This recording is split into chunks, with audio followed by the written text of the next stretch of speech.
यहाँ हमें ज्ञात करना है कि 1/4 जमा 3/5 घटा 3/10 क्या होगा। आप वीडियो को यहाँ रोक कर इसे खुद हल करने की कोशिश करें, पर अगर आपको थोड़ा मुश्किल लगता है तो चलिए हम साथ मिलकर इसे हल करते हैं। यहाँ पर हमारे पास कुछ भिन्न हैं जिन्हें हमें जोड़ना और घटाना है, पर इन सब के हर अलग-अलग हैं। तो हमें इन्हें इस तरह से दोबारा लिखना होगा ताकि इनके हर समान हो जाएं। और ऐसा करने के लिए हमें सार्वगुणज ज्ञात करना होगा 4, 5 और 10 का। और वैसे तो हम कोई भी सार्वगुणज ले सकते हैं, लेकिन इसे आसानी से सरल करने के लिए हम इनका सबसे छोटा सार्वगुणज लेंगे, यानी लीस्ट कॉमन मल्टीपल। तो सबसे छोटा सार्वगुणज ज्ञात करने के लिए हम यहाँ सबसे बड़ी संख्या को लेंगे और इसके गुणज का प्रसारण करते जाएंगे जब तक वो गुणज इन दोनों संख्याओं से भी विभाज्य हो।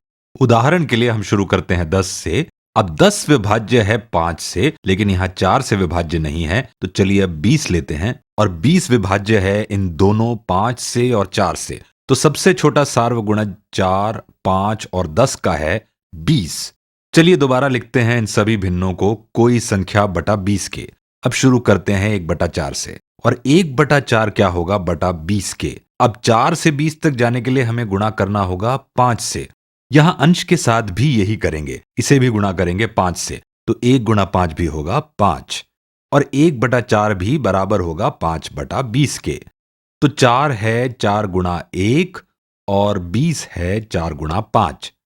अब देखते हैं यहां पर 3/5 को। अगर हम इसे लिखते हैं कोई संख्या बटा 20 के, तो हर में 5 से जाने के लिए 20 तक हमें गुणा करना होगा 4 से, और अंश को भी गुणा करना होगा 4 से। तो 3 गुणा 4 बराबर होगा 12 के।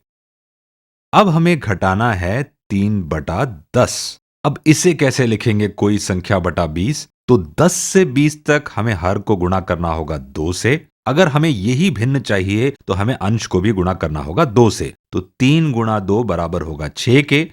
अब ये सब किसके बराबर होगा? यहां हमारे पास है 5/20 जमा 12/20 घटा 6/20। लेकिन ये है क्या? इसे समझने के कई तरीके हैं।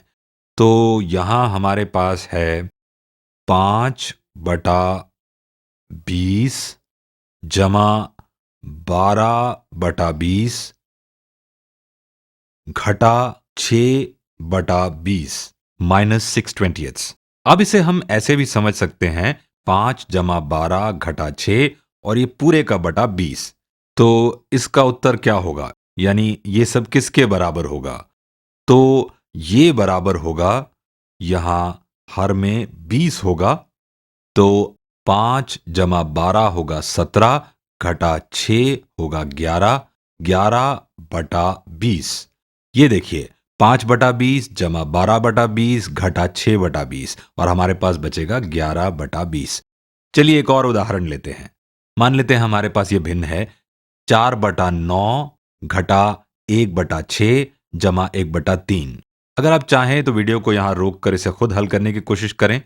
पहली समस्या की तरह यहां भी हम इन भिन्नों को दोबारा लिखते हैं ताकि इनके हर समान हो, और समान हर के लिए हमें सार्वगुणज ज्ञात करना होगा 9, 6 और 3 का। और पहले की तरह हम शुरू करते हैं 9 से।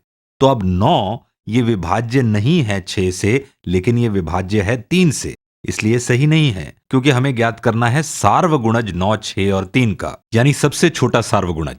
अगला गुणज लेते हैं 9 का, और वो है 18। अब 18 तो है ही विभाज्य 9 से, पर ये 6 और 3 से भी है, इसलिए इनका सार्वगुणज होगा 18। तो यहां लिखते हैं सभी संख्या बटा 18 के। 4/9 क्या होगा बटा 18 के? तो 9 गुणा 2 होगा 18। अगर हर को 2 से गुणा करेंगे तो अंश को भी 2 से गुणा करना होगा, तो यहां होगा 8/18। अब 1/6 क्या होगा बटा 18 के? अब 6 से 18 में जाने के लिए हर में हमें गुणा करना होगा 3 से, और अंश को भी गुणा करना होगा 3 से, और 1 गुणा 3 होगा 3, और आखिर में 1/3 क्या होगा कोई संख्या बटा 18 के? तो 3 गुणा 6 होगा 18, और 1 गुणा 6 होगा 6, इज गोइंग टू बी 6। हम इसे ऐसे भी कर सकते हैं, 1/3 क्या होगा 18 का? 6। 1/6 क्या होगा 18 का? वो होगा 3। और 4/9 क्या होगा 18 का? वो होगा 8/18। तो मैंने इन भिन्नों को सिर्फ दोबारा लिखा है, तो ये यहां पर बिल्कुल समान है इसके 8/18 घटा 3/18 जमा 6/18 और ये बराबर है तो हर में है 18 और 8 घटा 3 होगा 5 जमा 6 होगा 11 तो हमारा काम हुआ खत्म।